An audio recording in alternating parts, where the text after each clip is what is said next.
जब हम अपने कायनात को देखते हैं तो हमें हर चीज़ अपने एक्सिस पे घूमती हुई नज़र आती है। हमारी ज़मीन अपने एक्सिस पे रोटेट कर रही है, हमारा सूरज भी अपने एक्सिस पे रोटेट कर रहा है और यहाँ तक कि हमारी गैलेक्सी मिल्की वे भी अपने एक्सिस पे रोटेट कर रही है। हमारी ज़मीन की रोटेशनल स्पीड 463.88 पर सेकेंड है। वहीं दूसरी तरफ हमारे सूरज की रोटेशनल स्पीड 1.99 सेकेंड पर किलोमीटर है।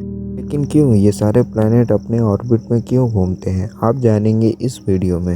आज से करीब 450 करोड़ साल पहले जब हमारा सोलर सिस्टम नहीं बना था, उस वक्त स्पेस में हमारे सोलर सिस्टम की जगह पे इंटरस्टेलर डस्ट और गैस के बादल हुआ करते थे।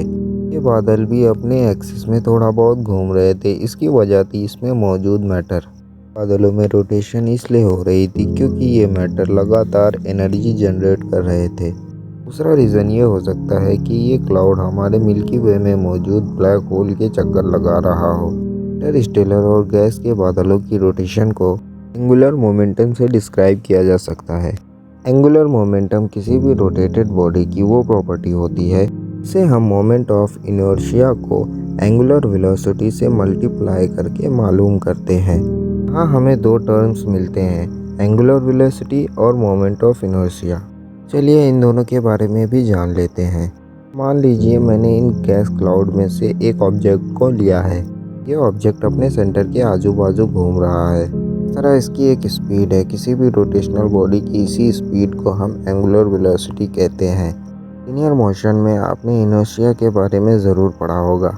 किसी भी बॉडी की वो टेंडेंसी होती है तो वो अपनी पोजीशन को मेंटेन रखना चाहती है। तो रेस्ट पर है तो हमेशा रेस्ट पर ही रहना चाहेगी और अगर वो मोशन में है तो लगातार मोशन करना ही चाहेगी। सेम कंडीशन तब होती है जब एक बॉडी घूम रही होती है। दौरान वो चीज़ अपने एंगुलर वेलोसिटी में किसी भी चीज़ को रजिस्ट करेगी और एक टॉर्क या सर्कल बनाएगी जिससे वो अपनी बॉडी को स्टेबल रख पाएगी। टॉर्क यानी किसी भी बॉडी पर लगने वाली रोटेशनल स्पीड को कहा जाता है। ऑफ कंजर्वेशन मोमेंटम के मुताबिक अगर किसी बॉडी पर एक्सटर्नल टॉर्क नहीं लगता तो ये अपने एंगुलर मोमेंटम को कंजर्व रखेगी, मतलब ये उसी तरह लगातार घूमते रहेगी। यहाँ पर इस पॉइंट को नोट करें, जब तक कोई एक्सटर्नल टॉर्क ना लगे तभी तक ऐसा होने वाला है।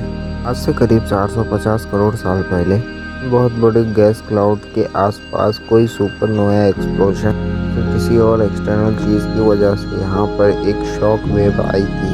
की वजह से यहाँ का सारा मैटर कोलैप्स होने लगा था। आपने पूल बॉल गेम तो ज़रूर खेला होगा जिसमें जब एक गेंद दूसरी गेंद से टकराती है तो यहाँ पे दो कंडीशंस बनते हैं। पहले कंडीशन में दूसरे नंबर वाली बॉल सीधे होल की तरफ जाती है। दूसरी कंडीशन में दोनों ही बॉल रोटेट करने लग जाती है। ऐसा तब होता है जब पहली बॉल दूसरी बॉल के सेंटर से नहीं टकराती।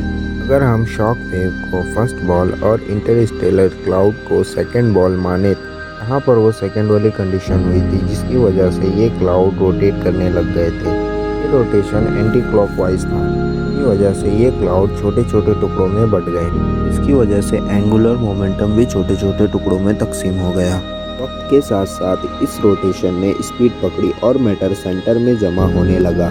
इस तरह हमारा सूरज वजूद में आया। हमारे सूरज के चारों तरफ एक्टिसेंट डिस्क बन गई, पर वो इंटरस्टेलर डस्ट का बचा कुचा मैटर मौजूद था।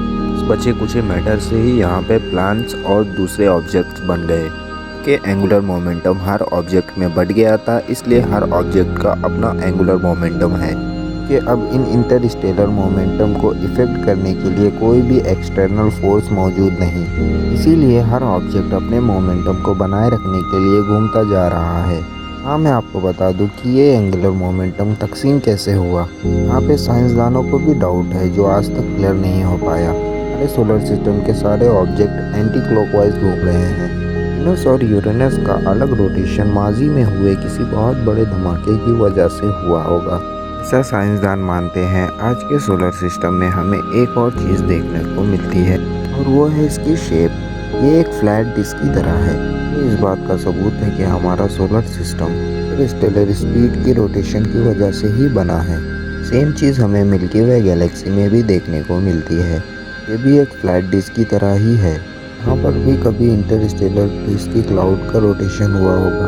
मतलब यहाँ पर भी एक एंगुलर मोमेंटम होगा जो कि छोटे छोटे टुकड़ों में तकसीम हो गए और सोलर सिस्टम बनने से पहले जो इंटरस्टेलर क्लाउड थे वो भी उस एंगुलर मोमेंटम को जारी रखने के लिए रोटेट कर रहे थे।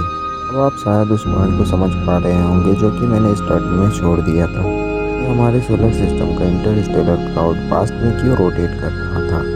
इस तरह हम ये कह सकते हैं कि इस यूनिवर्स में मौजूद हर एक ऑब्जेक्ट क्योंकि वो अपने एंगुलर मोमेंटम को कंजर्व या जारी रखना चाहती है। तो माना जाता है कि बिग बैंग के बाद जब ये क्लाउड यूनिवर्स में डिस्ट्रीब्यूट हुए थे उनकी डेंसिटी सेम नहीं थी। कुछ क्लाउड ज़्यादा डेंस थे और कुछ क्लाउड की डेंसिटी बहुत ही कम थी।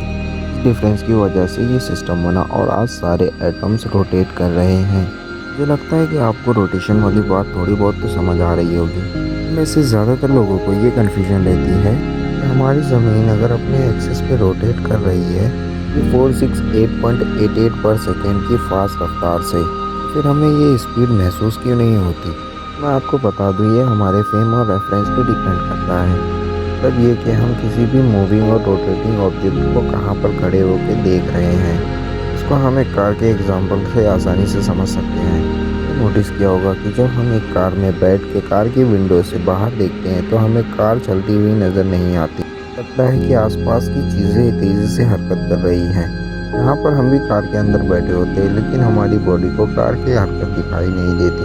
तो बाहर की चीज़ें मोशन करती हुई नज़र आती हैं लेकिन बाहर की चीज़ें तो अपनी जगह रुकी हुई रहती हैं। यदि हम कार के बाहर खड़े होकर देखें तो हमें कार चलती हुई नज़र आएगी, ना कि बाहर की चीज़ें। सेम कंडीशन हमारी अर्थ पे भी अप्लाई होती है कि हम ज़मीन पर मौजूद है इसलिए हमें ज़मीन की रोटेशन दिखाई नहीं देती। यहाँ पे हमें लगता है कि चांद और सूरज ज़मीन के चक्कर लगा रहे हैं, कि ऐसा नहीं होता। अगर आप ज़मीन से बाहर निकल के ज़मीन को देखेंगे तो आपको इसकी रोटेशनल स्पीड आसानी से दिख जाएगी।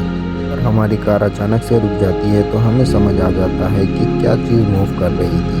इसी तरह अगर हमारी ज़मीन रुक जाए तो हमें पता चल जाएगा कि ज़मीन रोटेट कर रही थी या नहीं। दोस्तों उम्मीद करता हूँ आज की ये वीडियो आपको पसंद आई होगी। पसंद आई है तो लाइक करके अपने प्यार का इज़हार ज़रूर करें। आज की इस वीडियो पे हम एम रखते हैं 222 लाइक का, तो फटाफट लाइक कर दीजिए। किसी भी टॉपिक पर वीडियो पाने के लिए हमें कमेंट सेक्शन में ज़रूर बताएं। शेयर करें हमारे चैनल को अपने फ्रेंड्स एंड फैमिली के साथ, सब्सक्राइब जरूर करें। चलिए विदा लेता हूँ, फिर मिलेंगे किसी इंटरेस्टिंग वीडियो के साथ। तब तक के लिए bye bye and good luck. Thank you for watching.